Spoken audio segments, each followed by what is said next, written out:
That, ladies and gentlemen, is called a weak leader. Sawang-sawa na kami, BBM. Umalis ka na dyan, pinang ama mo.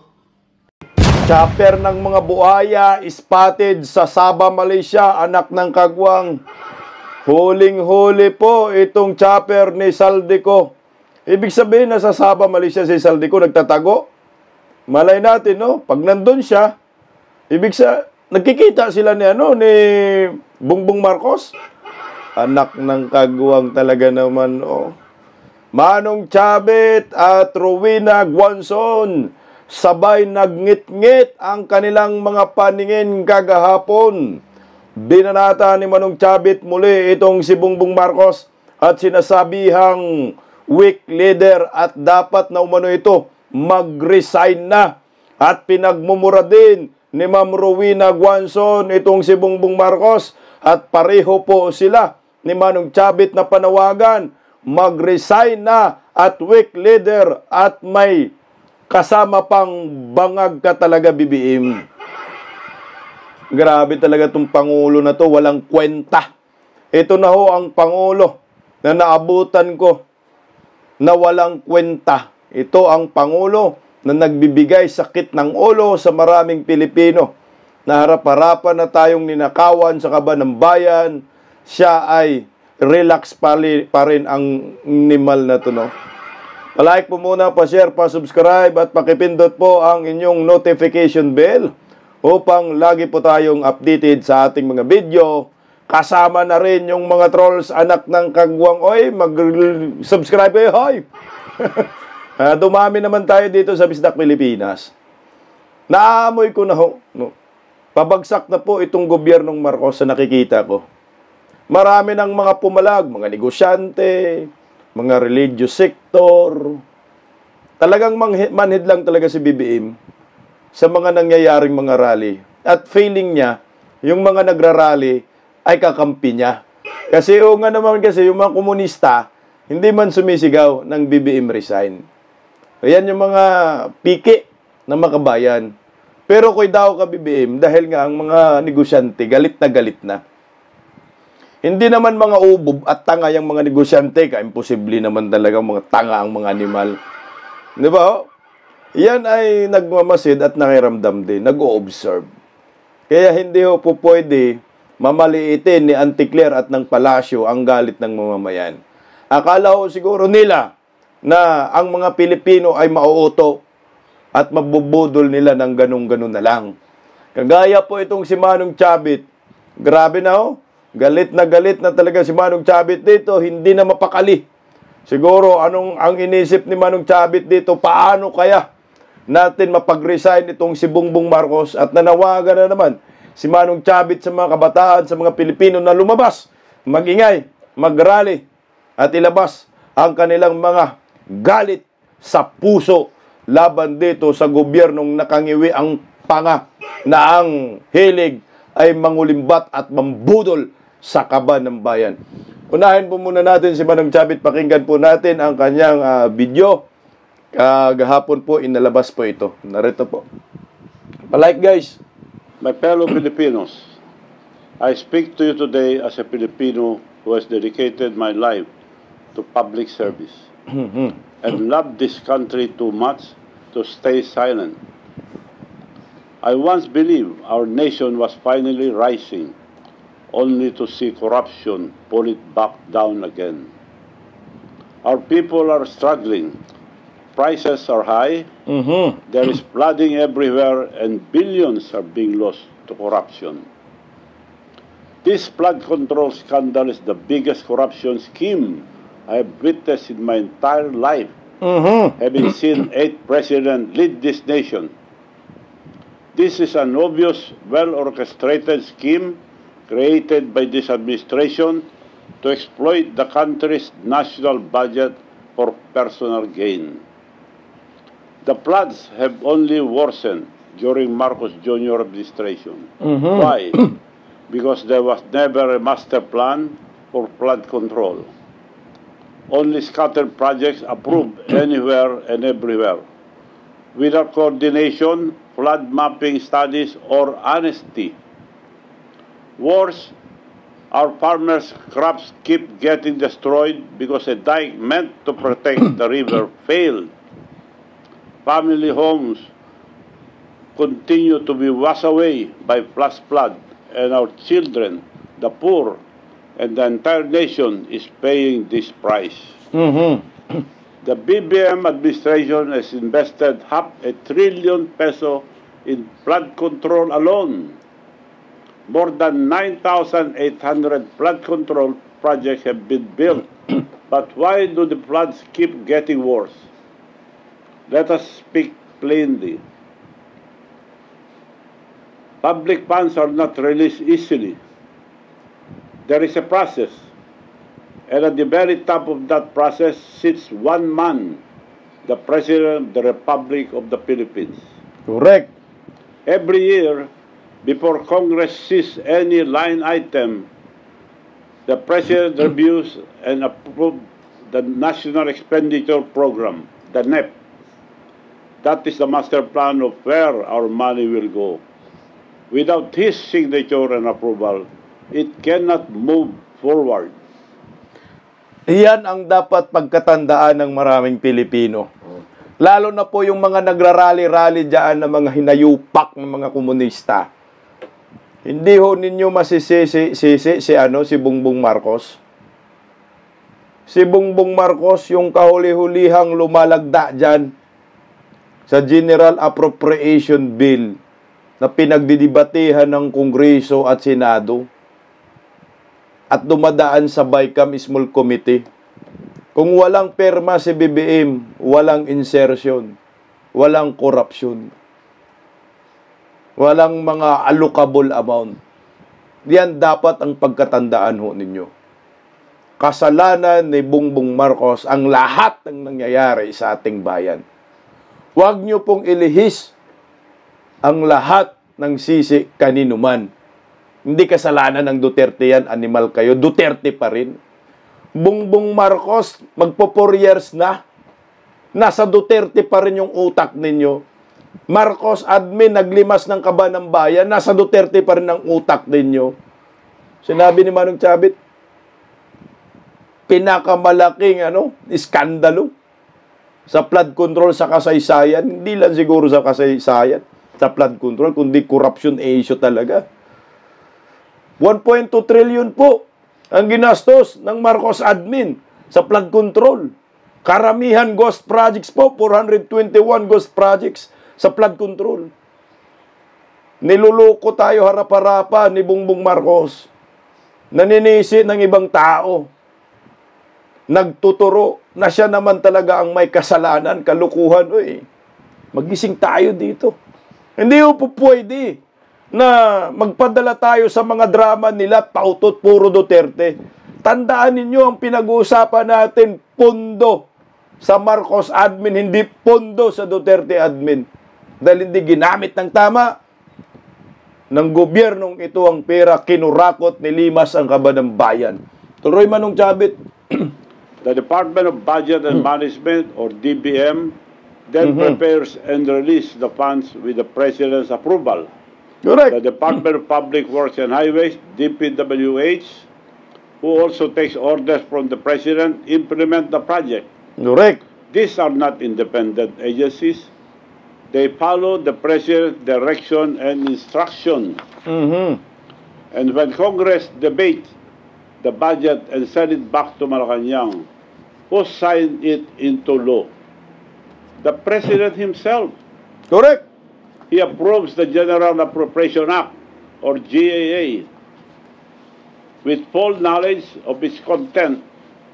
So when the Congress and Senate inserted $450 billion in public work funds and Marcos Jr. vetoed only $29 billion, it means he personally reviewed the remaining 421 billion pesos in infrastructure.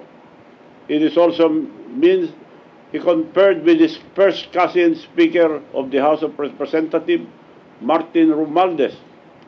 He also chairs the Cabinet Cluster of Disaster Preparedness and Infrastructure, which means he should be leading the creation of a genuine, science-based national flood control plan.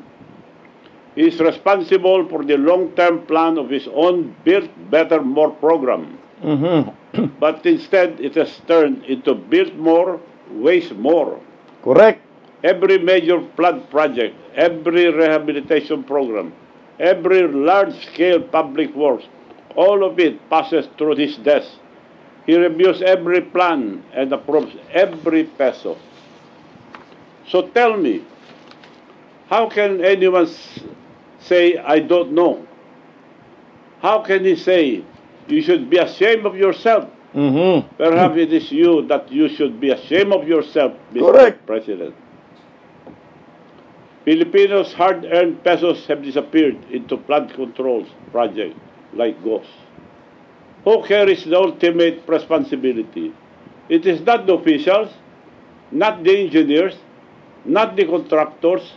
It is the President who holds the power and the trust of the nation. Corruption has been allowed to flood every agency of his government. It is a failure of leadership at the very top. What our President is doing is shifting the blame to others to save himself. Tumpak ka dyan, Manong Chavit. Yung SONA, no? Yung sinasabi niya na, mahiya naman kayo. Yun po ay paghuhugas kamay na. Kasi nga ho, meron na sigurong nagtimbre na, wala na, Mr. President, bistado na tayo. Yung flood control, puro ghost projects. Kaya ang gawin mo dito para hindi maulit sa'yo yung nangyari sa tatay mo, maghuhugas kamay ka, isama mo dito sa sa zona mo, na sabihin mo mahiya naman kayo. Ikalukuhan. Ang mga tao naniniwala lang dyan na sinasabi niyang mahiya naman kayo kung hindi si BBM ang pumirma ng General Appropriation Act. Isya nga ang utak eh. Pinagmalaki pa nga na nire-review daw niya yung budget eh. Pero anong resulta? Maraming insertion. Isa lang ang ibig sabihin. Saldico, Martin Romualdez, Bongbong Marcos, magkasabwat silang lahat. Sila ang gumagawa ng sakit ng ulo sa ating bayan. Isipin mo yung flood control. Yan pala ay big ticket projects nila. Kumbaga, yun yung legacy nila, no? Marcos admin. Kasi nga si former President Duterte, build program, maraming nagawa, mga tulay, skyway, flyover, lahat. Napakaganda ng Pilipinas. Maraming mga construction, infrastructure. Itong si Bongbong Marcos naman, binago niya yung build. Ginawa niyang Build Better More. BBM nga. Malas yung pangalan mo eh. Kaya ang resulta, gumawa ng flood control, ligasiya daw nila. Legacy nga. Legacy sa pangungurakot. Legacy sa paglimas ng kaba ng bayan. Huwag na kayong gumawa ng mga ligasiya. Dahil ang Marcos, ang legacy nila, tatak kawatan, tatak buaya. Yan ang tunay. Anong resulta? May nagawa? Wala. Puro ghost projects. Tuloy, Manong Chavit. That, ladies and gentlemen, is called a weak leader. Ito na. Let me ask this simple question.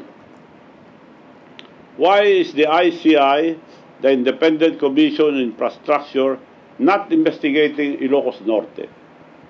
Did you know that majority of the flood control projects in Ilocos Norte are contracted to either the Discayas or the newly elected Lawag mayor, handpicked by the President himself? Almost 4 billion pesos has been funneled to this mayor, who is their favorite contractor since Bongbong administration. Why is this not being flagged? The controversial Discayas themselves have 2.7 billion flood control projects that are paid in advance, with some uncompleted in Ilocos Norte.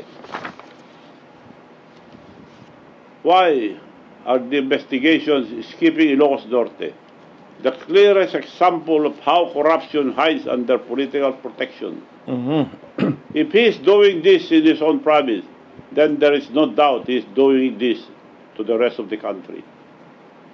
I challenge you, Mr. President, to order your so-called independent body, the ICI, to begin this probe in your own province of Ilocos Norte.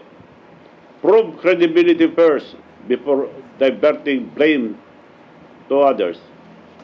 I challenge the youth and the religious group to accompany the ICI in their investigation of Ilocos Norte. I urge the public to call out the engineers and contractors in Ilocos Norte to stop protecting the mastermind. Look at how they will spin the story and try to silence me. The so-called plunder case they filed against me is a baseless complaint. Stop muna tayo doon, no? Laging binabalik-balik yan ni Manong Chavit na imbestigahan nyo ang Ilocos, no? Umpisahan nyo ICI dito sa Ilocos Region. Lalo na dyan sa 1st District ng Ilocos. Bakit sinasabi ni Manong Chavit yan? Kasi nga, para magkaroon ng tiwala ang taong bayan sa Independent Commission ni Bongbong Marcos. Kung totoong independent yung hinayupak na yan, tama, sundin ninyo si Manong Chavit. Unahin nyo muna yung rehiyon ni Bongbong Marcos. Kasi bakit? Nandun yung anak niya eh. Nandun yung mga kamag-anak niya. May mga flood control projects. May mga infrastructure din po. Binusog ni Bongbong. Simula nakaupo siya hanggang ngayon, siksik-liglig ang biyaya sa Ilocos Norte. Kongresista si Marcos, 2 terms na, di ba? Bakit hindi mauna-una? Dahil nga, mabulilyaso sila. Nung unang ipakita ni Manong Chavit na hinahabol daw yung flood control na gawin eh. Baka siguro tapusin muna bago papuntahin yung ICI. Eh wala na, nakakuha na ng video si Manong Chavit eh. Tama dito si Manong Chavit. Para maniwala, hindi unahin mo, hindi nga mauna-una. Kasi maraming ghost projects. Yung term na ginamit ni Manong Chavit na weak leader, si Bongbong. Noon pa yan, alam na yan ni Tatay Digong at sinabi na po yan sa atin, hindi lang naniniwala ang ibang mga Pilipino. Kami naniniwala ho kami na si Bongbong Marcos ay weak leader. Ito na nga ho yung bumungad. Marami pang awayan that time. Ay, hindi naniniwala kay Duterte. So, ito na, weak leader. Si Bungit, walang alam. Di ba, anong kabataan niya? Panay walwal lang yan. Panay kanta lang yan. Hijot! Pukagis na yan. Barkadista. Walang alam yan eh. Kung paano magpatakbo ng bayan. Nagiging gobernador na yan, di ba? Si Bongbong, anong nangyari? Eh, walang kwenta yung bayan nila sa Ilocos Norte. Kaya ito ngayon, kamalas-malas ng bayan, ayan, naluklok, weak leader. Pero, sabi nga ho nila, nangyari na yun eh. O anong gagawin natin? Hindi, yung weak leader, manawagan tayo na pag-resignin natin. Which is, tama yung ginawa ni Manong Chavit. Nabudol siya, nagkamali siya, nangikinampan ito, sandamakmak na corruption, revolutionary government ng tawag niya. Nanawagan siya, revolution eh. Mag-resign ka kasi weak ka. Tuloy, Manong Chavit. A political weapon meant to destroy me because I have chosen to speak the truth about corruption at the highest level. If there is any truth to any accusations against me, I am willing to go to jail. I am a man of one word. The complainant of this plunder case, Attorney Tilly Cordero, who has a record of being suspended for 6 months by the Supreme Court for violation of the Code of Professional Responsibility, or CPR of lawyers. She even came to my house asking for money, proof of pictures which I will post publicly. She is the first cousin of the mayor I defeated in Narbacan, Mayor Edgardo Zaragoza, the most corrupt mayor that Ilocos has ever had. For 33 years that he and family were mayors, there has been no progress, no new municipal building, no new market, and barely any infrastructure except ghost project. This mayor even had ghost farmers to convert public funds to the mayor's pocket. In my barangay Solbec alone, they appropriated 9 million pesos for the benefits of 65,000 ghost farmers, while the official registered farmers are only 80, with the whole population of Narvagan being only 44,000. I filed that case 10 years ago, but the Ombudsman has not even touched that very blatant case up to now. Why have they accepted this fake complaint against me in just one day, but not act on the real plunder case I filed against Mayor Zaragoza? Okay, sabi nga ho ni Manong Chavit lagi dyan, diversionary tactics to. Pinapatahimik ako. Basta-basta na lang ho sila nagpapile sa akin ng walang basehan. Lahat daw kasi nungalingan. Sa akin ho, sang-ayunan ko dito si Manong Chavit. Bakit? Kasi kung may kaso to si Manong Chavit, bakit sinampahan ng kaso ng mga bataan ni Bongbong Marcos? Ito kasagsagan ng kainitan ng flood control scam na binabato ngayon sa gobyernong Marcos. At bakit ngayon na sobrang maingay ang ingay ni Manong Chavit laban sa gobyernong Marcos? Simple lang po natin ito intindihin. Hindi mo na kailangan kumbaga kailangan mong magaling or matalino ka. Simple lang ang logic Kung may kaso ka, si Chavit Singson, dapat noon pa sinampahan ng kaso. Bakit ngayong ginawa ho nila? Tama, pinapatahimik at dinadivert yung issue para mahati yung atensyon ng mga Pilipino imbis na makatutok sa flood control, andito na hati kay Chavit Singson. Pero sa akin, mukhang malabo na ho Malabo na po pagtakpan ito ng gobyernong Marcos. Kahit sino pa ay dadivert pa nila yung napakalaking iskandalo sa gobyernong ito. Kalukuhan, Siguro noon, yung wala pang social media, wala pang mga political vloggers, television lang yung maaasahan, pwede mapagtakpan. Kasi ang pinapanood at pinaniwalaan lang ng taong bayan noon, television lang mga media lang Pero ngayon, high-tech na kasi. Nasa new generation na tayo, digital generation na po tayo Kaya madali mong makontra yung mga black propaganda, diversionary tactics ng gobyernong Marcos. Marunong na rin ang mga tao maghimay-himay at hindi na rin basta-basta maniniwala.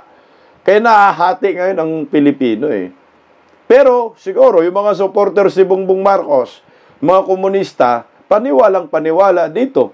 Lalo na yung mga nagrarally, mga kabataan pantilis, anak ng kagwang. Yung mga komunista, aktivista, nung pumunta nga ho si Manong Chavit doon sa September 21 rally, binubo si Manong Chavit, wala namang kasalanan si Manong Chavit sa kanila. Kasi naniniwala sa black propaganda at alam ko yung mga nagbubo kay Manong Chavit, bayad yon ni Bongbong Marcos. Black propaganda, diversionary tactics, malabo na ho Tingnan mo, kahit anong gawin nila sa mga Duterte, idinadivert nila, walang naniniwala sa kanila. Nakatutok pa rin ang taong bayan dito sa flood control. Kasi nga, trilyon ang pinag-uusapan dito sa budget na ito. Hindi pwedeng basta-basta mabubura sa isipan ng bawat Pilipino. Tuloy, Manong Chavit. This is how they operate. Silence the whistleblower and protect the corrupt.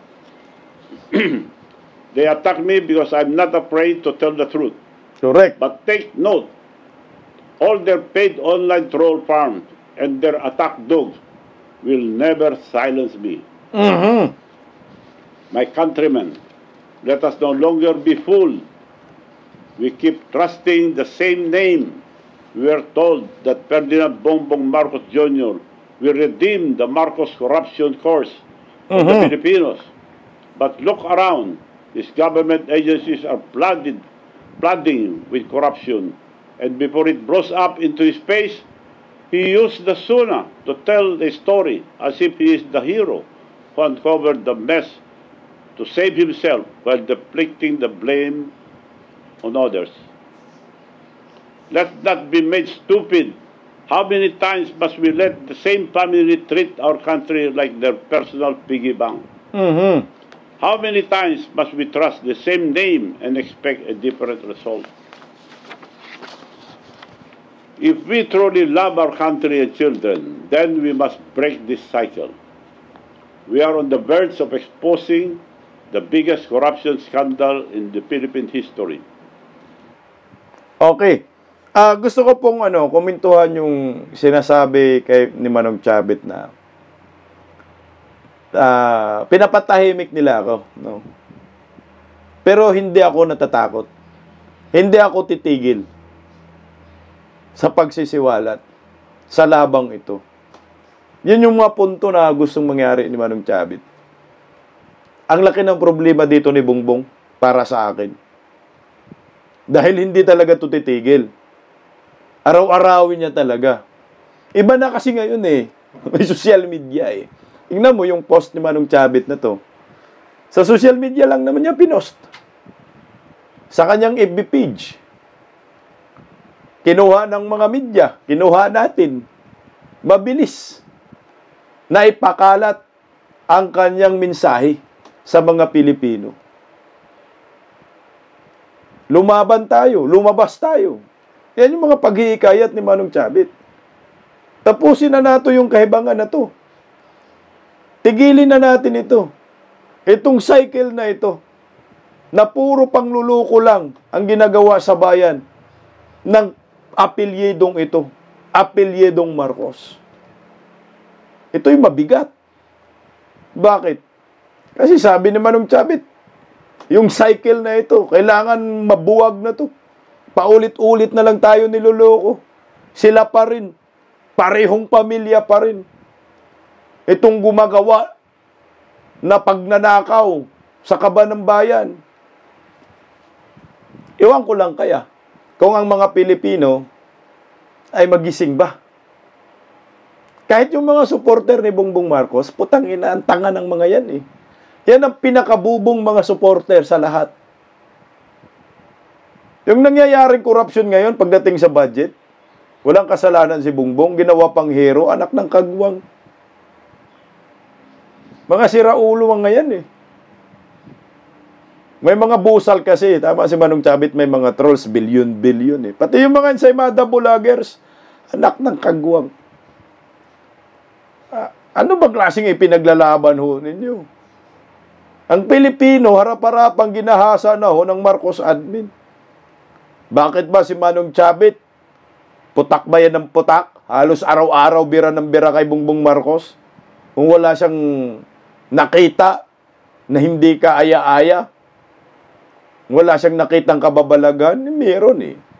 Tandaan nyo, taga Ilocos yan.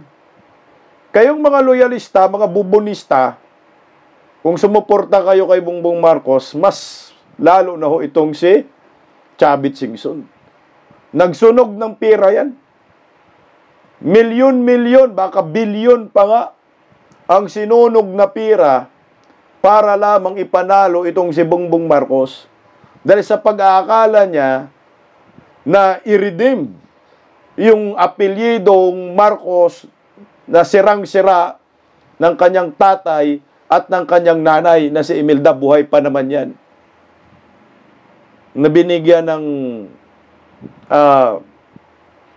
ni Tatay Digong parang benepisyo na wag mong ikulong yan kasi matanda na, pero si Tatay Digong pinakulong. Sana si Chavit na nahimik na lang. Kung okay pa si Bongbong Marcos, hindi nga okay. Ang bayan lumubog na sa baha. Lumubog ka na nga sa baha, lubog ka pa sa utang. Bagsak pa ang ekonomiya. Ito si Manong Chavit, negosyante yan eh. Alam niya ang takbo ng ekonomiya. Siguro nabahala na talaga po siya. Bakit ganito? At nahiya na rin ho siya. Di ba ho, kamakailan, humihingi siya ng sorry. Sabi, sinsya na po kayo, humihingi po ako ng tawad sa inyo na nakumbinsi ko kayo na iboto natin si Bongbong Marcos. Akala ko kasi magbago na. Yung pala, mas malala pa sa kanyang tatay at mas kurakot pa sa kanyang tatay. Puta, wag nila mani-manin si Manong Chavit. Magaling yan. Baka hindi ninyo naalala. Iyong nangyayari kay Irap Sibak. Gusto kaya ninyong mangyari yan? Putangin ako, malakas yung ano ko. Malakas yung kumpiyansa ko kay Manong Chavit na may niluluto talaga ito laban kay NGWM. Tuloy po, Manong Chavit. And we should stop now. We should not stop now. Let us not allow the ICI, which was created by the President himself, to control or limit the investigation. Allow different groups to investigate in the ICI. We will not be afraid to ask hard questions. And it should be viewed publicly for transparency. We cannot let them protect his friends and his cousins, his family, and most of all, the President himself. Now that the truth is out, we cannot wait for change. We must force it. Thus, in power will not fix this system. It must be the people. First, to our farmers and workers, demand accountability. Your fields are still flooded, even after billions have been spent. Your roads keep collapsing after every storm, and your towns still sink in mud. Second, let the student lead, stand up, organize, and lead the peaceful but powerful movement. This is your future. They are stealing. Stand united. When the youth stand united as one, no power can silence them. Third, and I appeal to all politicians, politicians should set aside ambition. Forget colors. Forget alliances. This is no longer about politics. This is about restoring the nation's honor. Those who still have integrity, speak now. History will remember the few who stood up and forget the many who stayed silent. Fourth, the police and armed forces stand with the people, not with the powerful. You swore an oath. Stop muna tayo dun. Gusto ko po yung sinabi ni Manong Chavit, mga kabataan, mag-ingay, sama-sama, gumawa kayo ng movement na mapayapa pero makapangyarihan, malakas, powerful. At ang mga politician, wag na kamakialam, suporta na lang. Hayaan natin ang mga kabataan. Maganda po yung sinabi ni Manong Chavit. Ang problema ho kasi natin ngayon, merong nag-i-impluwensya sa mga kabataan na maling direksyon, maling ideolohiya. Itong mga kaliwang grupo, akbayan, kabataan, pantilist, anak nagkangguwang talaga, oh. Ito yun sila eh. Ito yung sagabal. Ito yung balakid sa mga nangyayari ngayon. Sila yung nagda-divert ng totoong may kasalanan sa bayan. Nagugulo eh. Hindi na natin natutumbok kung sino ba talaga ang dapat managot. Kasi hinahatak si Inday Sara, ang tanga ninyo. Kaya kami po nananawagan, no? Ako kasama ko kay Manong Chavit panawagan, na tayong mga Pilipino, mga kabataan, kailangan hubuksan po ninyo ang isip ninyo. Ang totoong may kasalanan po si Bongbong Marcos, out po ang mga Duterte. Walang pakialam ang mga Duterte dyan. Walang kinalaman. Hindi si Vice President Inday Sara ang may control ng budget. Ang may control ng budget sa ating bayan, taon-taon sa Pilipinas, Martin Romualdez Saldico, Bongbong Marcos, sila po yan sa last 3 years. Sila ang may pakana ng lahat yan. Na bakit mo sisihin ang mga Duterte? Dapat isang panawagan natin. Wala nang political color ito. Kasi itong mga animal na mga komunista, mga kabataan party list, putang ina ninyo, puro political color yung nasa isip ninyo. Duterte talaga, hinahatak. Oo, alam namin galit kayo sa mga Duterte. Pero baka naman ho po pwede, isit aside yun yung galit, na wala namang kasalanan yung Duterte. Tumbukin natin yung may mga kasalanan, anak ng kamuti. Kasi takot kayo na pag bumaba sa pwesto si Bongbong Marcos at mapaalis, ang Duterte yung babalik. Yun lang, simple lang nakikita natin. Ang tanong, kung magpapairal yung ganyang prinsipyo ho ninyo, puta, hanggang kailan yung pagtitiis natin? Kaya ako nananawagan sa mga artista, mga matatalino naman kayo, kayong mga nag-aaral din sa mga universities, puta, mag-isip nga ho kayo. Huwag nga ho kayong magpadala dito sa mga grupo na dekada ng ipinaglalabang ideolohiya na puro problema pa rin ang hatid sa bayan. May nangyari ba? Wala. Puro kalukuhan, puro panluloko, puro pagda-divert. Putsa na kung gusto ninyo masolusyonan ng problema dito.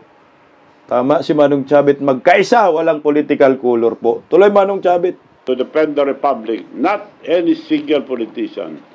When the people protest peacefully, please protect them. Do not prosecute them.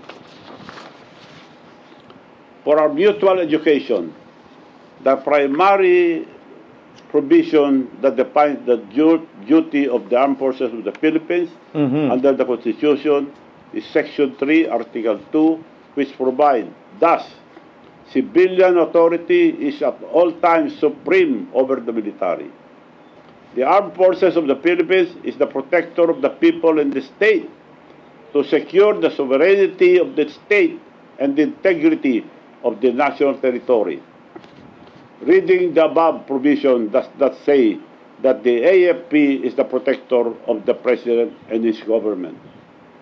It says protector of the people and the state. And finally, to all Filipinos, demand accountability at the top. The truth can no longer be hidden, and the people will no longer be silenced. We are not stupid. We deserve better. Our children deserve better.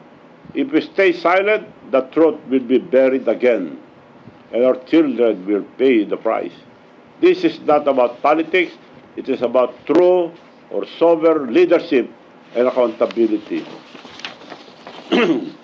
If the president cannot face the truth and take responsibility for his failures, he must step aside for the sake of the nation.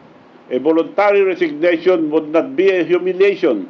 It would be an act of dignity, a rare moment of courage that could still restore trust in our institution. Every peso diverted and every project that doesn't exist is not just a waste. It is a loss of life, loss of security, loss of dignity. I urge all of you to rise and speak and to act now so that the truth may guide our country forward. Thank you, and may God bless the Philippines. This is Manong Chavit Singson. Seryoso na dyan si Manong Chavit, pero gusto ko yung word na sinasabi niya. We are not stupid. We are not stupid nga ba? O talagang maraming stupido na mga Pilipino? Alam niyo ho, madali lang intindihin eh. Madali lang susumahin. Ang mga nangyayari sa ating bayan ngayon, sino ang may kasalanan? Sino ang managot? Tumbok na natin. Alam ninyo yan. Mga komunista, mga kabataan party list, mga aktivista, alam ninyo kung sinong may kasalanan? Ang problema, pilit ninyong tinatakpan yung katotohanan. Dinadivert ho ninyo. Lagi niyong kinukunik yung mga Duterte doon. Anak ng kagwang. Nakapag-aral kayo? Hindi ninyo alam kung sino ang may kasalanan? Pinag-aral kayo ng gobyerno dyan, mga scholar ng bayan? Puro Duterte na sa utak ninyo? Putang ina. Marcos na ngayon. Tapos na yung Duterte. Vice-Presidente nga si Inday Sara, walang kontrol sa bayan natin. Si Bongbong Marcos ang singilin ninyo, mga hunghang kayo. Ito yung nangyayari ngayon. Mga estupido. Itong mga kaliwang grupo, mga kabataan partilis, mga estupido kayo. Kayo yung pasakit sa bayan. Putang liwa-liwanag na po ng sinong may kasalanan, Saldico, Martin Romualdez, Bongbong Marcos. Pilit pa talaga hinahatak ang mga Duterte. Kaya bilib ako dito, kaya Ma'am Rowena Guanzon. Pinklawan yan, oo, sinabi niya. Pinklawan, dilawan, sinabi niya. Pero, hindi siya nagpalason sa utak ng mga komunistang, aktivistang, mga kaliwang grupo na nililihis ang katotohanan. Yung paninindigan ni Rowena Guanzon nakakahanga.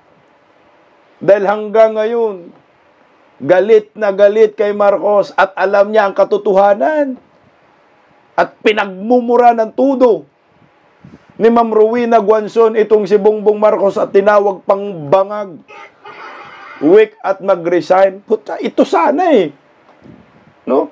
Ito yung sinabi ni Manong Chavit. Walang kulay-kulay. Walang political color.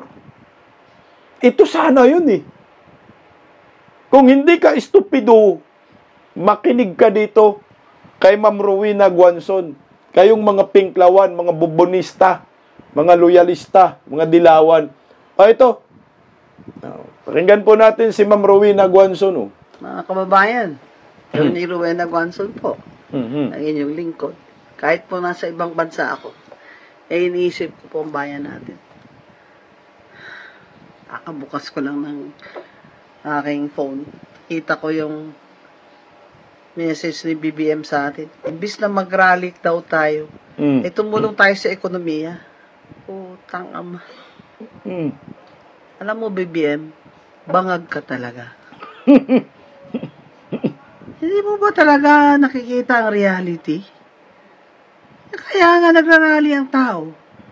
Dahil hindi sila sang-ayon at di na nila kayang lunukin yung korupsyon sa administration mo. Correct. Ikaw din ang gumawa dahil lahat ng crony mo nakapalibot sa'yo ay rumarakit at mga korap at hindi mo naman sila hinihinto.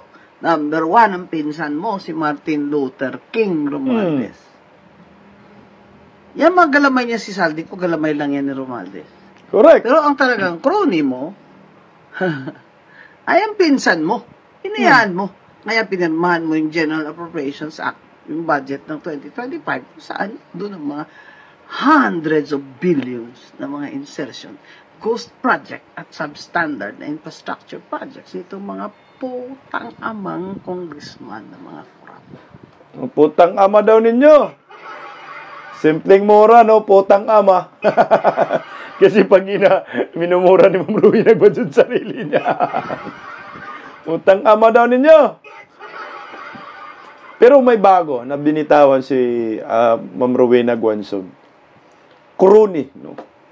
Yung crony ni BBM si Martin Romualdez.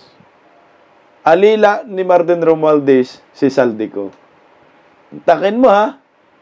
Crony ha. So, ibig sabihin, lahat ng kayamanan na nakaw, lahat ng nilimas sa kaba ng bayan, napunta kay Martin Romualdez. So, yung kayamanan ni Martin Romualdez, kayamanan ni Bongbong Marcos.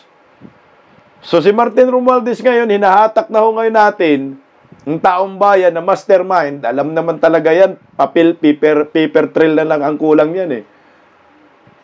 Ibig sabihin nito, kung kuruni si Martin, na sinabi ni Ma'am Rowena Guanzon na mastermind. So, mas mastermind itong si Bongbong. Si Marcos ang mastermind kung ganun. Talaga naman. Wala namang Saldico kung walang Martin Romualdez. Walang Martin Romualdez kung walang Bongbong Marcos. Putang ina, no? O, pinaikot-ikot lang tayo. Kaya itong mga hinayupak na komunista hindi kayang sumigaw ng Romualdez ikulong. Kasi pag ikulong si Romualdez, dali si Bongbong, anak ng kagwang. Tuloy po.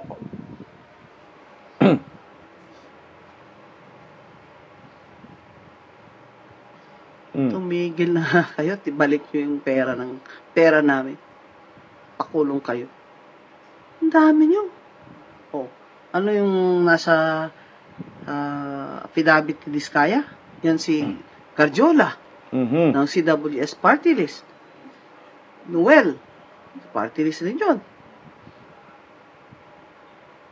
Ano ba kayo mga party list? May, hindi lang kami niyang hiya sa ginagawa niyo. Sukang-suka na kami sa iyo. Alam mo, ayaw namin makita kayo Ayaw namin makita kayo kahit saan. Nakita ko kayo dyan sa House of Representatives sa session hall. Puta kayo. Hindi ko kayo babatiin. Kahit magkamay-kamay kayo sa akin, hindi ko hawakan mga kamay niyo, mga magnanakaw kayo. At ikaw, BBM, kami pa ngayon sisihin mo, mga tao. Ba't kami nagrarally? Nagrarally kami dahil protesta na namin ito tuloy-tuloy sa administrasyon mo. Hindi mo ba Correct. gets? Hindi mo ba rin gets na ikaw ang niraralihan? Hindi gets, Ma'am Rowena Guanzon, kasi bangag nga. Sasabihin ba niya yung Ma'am Rowena Guanzon, sasali ako sa rally ninyo, anak ng kagal. Manhid nga. Oh, manhid na manhid. Hindi gets. Tangina, no? Anong klaseng presidente ito? No? Hunghang talaga eh. Nagrarally ang taong bayan. Inisip niya hindi para sa kanya. Ina naman talaga, no? Ang kapal ng muka, sobra-sobra na siguro talagang anesthesia dito, manhid na eh. Ay, nakabala sa Pilipinas sa presidenteng ito, puta. Papamura ka talaga. Anong tulungan nyo kami para sa ekonomiya? Bakit hindi ba kami, hindi ba nagbabayad ng tax kada bili namin may VAT? Tangina kayo. Para tulungan kayo sa ekonomiya, simple lang gawin ninyo. Para gagandang ekonomiya, mag-resign kayo. Boom. Ayan ang tulong namin sa iyo. Para sa ekonomiya, mag-resign na lang po lamang kayo. Yan ang pinaka-the best na gawin mo. Pag nag-resign ka, gaganda ang ekonomiya at ang bayan. Kulong kayong mga kurakot kayo. Abay, kung di mo kaya, 3 taon na lang, ganito ka pa rin. Mhm. Walang new foreign investments, walang new capital, wala na nga mapapautang sa Pilipinas, pati World Bank nag-comment na sa iyo. Mhm. Hindi ka naman gumalaw sa korupsyon kung hindi ka binigyan ng US State Department report, di ba? Dahil tuta ka ng Amerikano. Correct. O, di ba sinabi ko sa iyo, ano yung customs? Ba't hindi mo yan ginagalaw, BBM? Takot ka? Sino ang patrona ng Bureau of Customs na mga corrupt dyan? Ha? Di mo kaya yung petro nila. Pero ngayon, bubuksan mo na. Kasi, sinama na naman yan sa US State Department report. Di ba? Matagal ko na sinabi yan. Oo. Kung hindi naman nilagay sa US State Department report yan, tinawagan ka. Sa lubong na yung kilay ni Ma'am Rowena Guanzon dyan, oh. Umaangat na yung parehong kulay. Parang mag-espadahan na eh. O, kilay. Umaangat na yung pareho. Galit na talaga kay Bongbong eh. Resign ka na, BBM. Sinabihan ka. Sukdula na yung korupsyon dyan sa Pilipinas. Hindi mo na yan kakayanin. Hindi ka pa lumabas at nagkukunwaring ikaw ang nakadiscovery. Ito namang si Ante Claire. Parang, ano ba yan, presidente mo, ano ba yan, ano ba yan, bangag. sino ba yan, tingin mo ba yan sa kanya, si Superman? Super pulburon. Kaya lang naman ikaw lumabas dyan sa, BBM eh. Dahil sa US State Department report, ngayon, galawin mo ang customs. Hindi ba mabablock A ka na naman? Sawang-sawa na kami, BBM. Maawa ka sa mga tao. Kung hindi ka naawa, umalis ka na dyan. Umalis ka na dyan, pinang ama mo.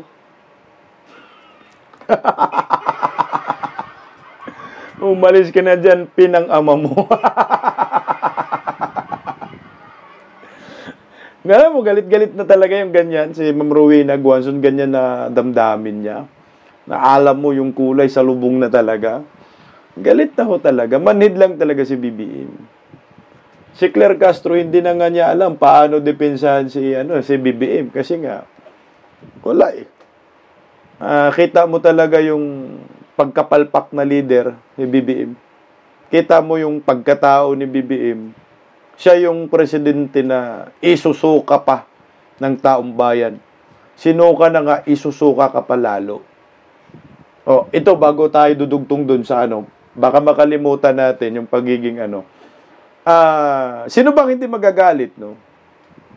Isaldico, Martin Romualdez, wala pang kaso. Isaldico, pati pasaporte, hindi pa kinansila. Alam na nila na maraming ninakaw na pera sa bayan, hindi pa rin pinupulis. Talagang maraming magagalit.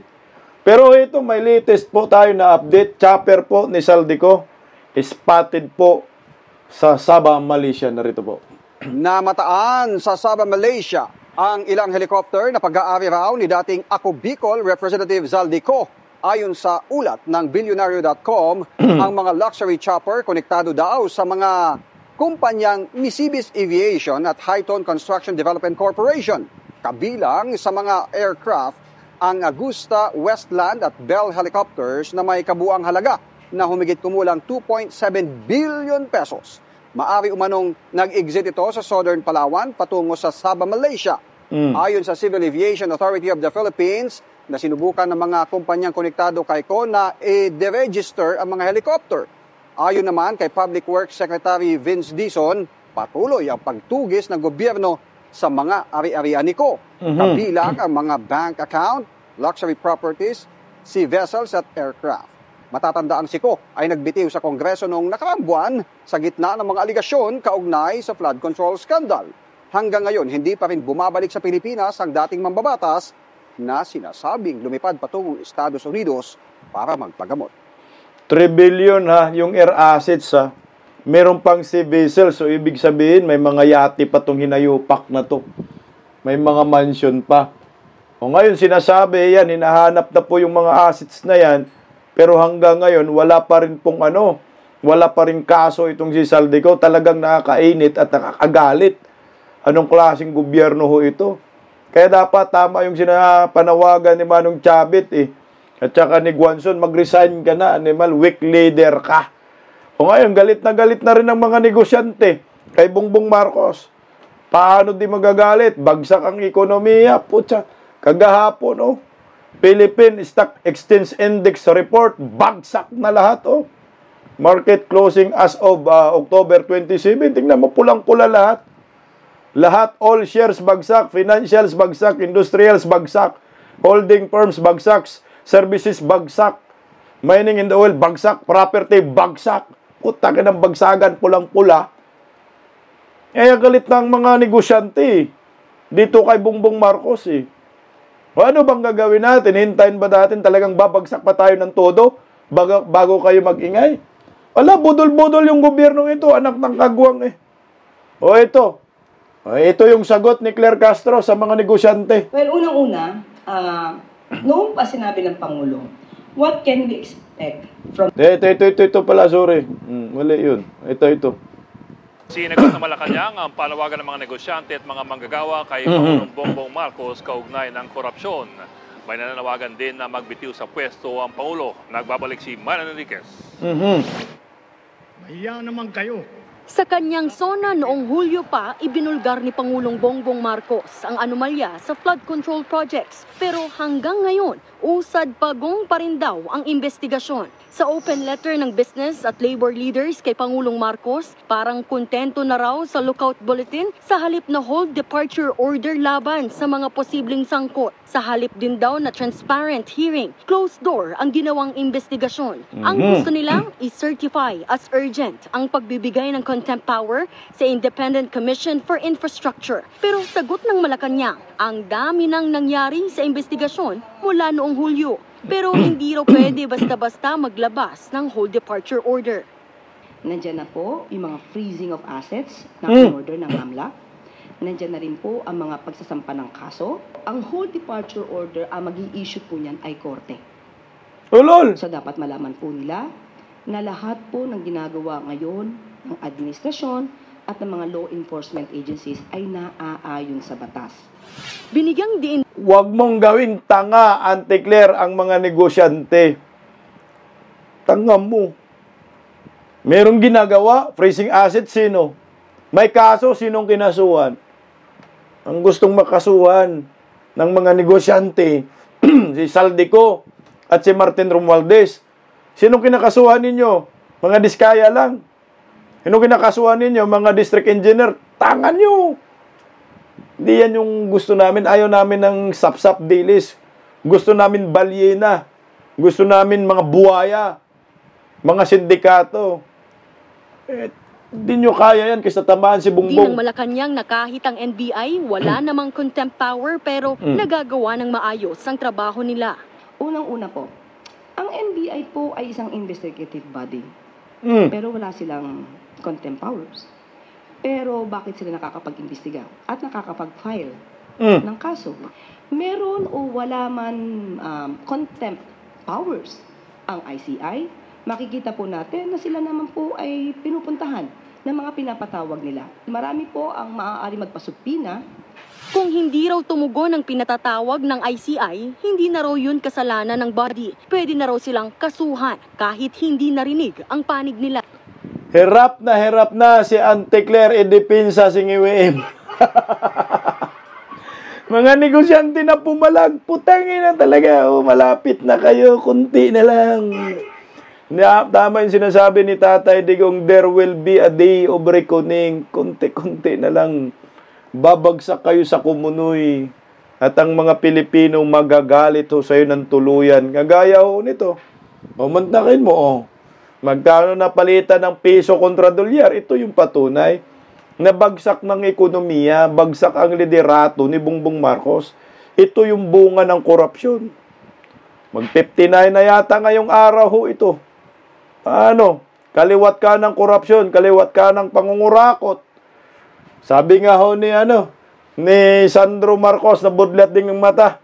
The piso is weak because the dollar is strong. Anak ng kagwang. The dollar is strong because the piso is weak. Los ninyo. Kaya ho, itong gobyernong nakangiwi ang panga, talagang isusumpa ito at isusuka ng taong bayan. Na sana ito makatulong po itong post na ito ni Alex Bonifacio sa mga Pilipino. Ito dagdag lang para hindi malihis ng landas. Itong mga Pilipino, lalo na yung mga sumasama sa rally na walang direksyon. Direksyon papuntang impyerno yung ginagawa ninyo . Sabi ni Alex Bonifacio, Ferdinand Marcos Jr. is trying to make it look like the DPWH and Discayas are the big fish. Putang ina, no? They're not. Martin Romualdez and Saldico butchered the budget and Bongbong Marcos Jr. signed it into law. Anyone with a bit of sense knows who the botandings are in this place. Putang ina, tanga nga . Nalilihis . Yung totoong may kasalanan. Alam po yan ng taong bayan kung sino ang mastermind. Alam po ng mga Pilipino kung sino may pakana ng lahat ng ito. Si Bongbong Marcos ang dapat singilin. Si Bongbong Marcos ang dapat managot. Hindi po pwedeng takasan ni Bongbong Marcos ang kanyang responsibilidad bilang isang Pangulo. Command responsibility. Tanga ba siya na pumirma lang siya ng General Appropriation Bill at nagiging gaa? Pinagmalaki nyo na binabasa nyo yung GAB. Nagpupuyat kayo, kaya nangabudlat na ang inyong mga mata, mga hinayupa kayo. So ngayon, sinong may kasalanan? Diskaya, DPWH? Putangina, sila ay mga accessories of the crime. Sila nga dapat ay magiging state witness. Malalagay sa Witness Protection Program. Bakit hindi na imbestigahan lahat ng mga sinasabi ng Diskaya na mga kongresista? Ang tanga ng gobyerno, ang tanga ng Pilipino, kung magpadala po tayo sa sayaw, sa drama ng mga sindikato. Alam na po natin kung sino ang mastermind. Huwag na po nating ibahin ang ating nalalaman. Huwag magpadala dito sa mga buhaya, mga binayaran nilang mga rallyesta. Good luck sa atin.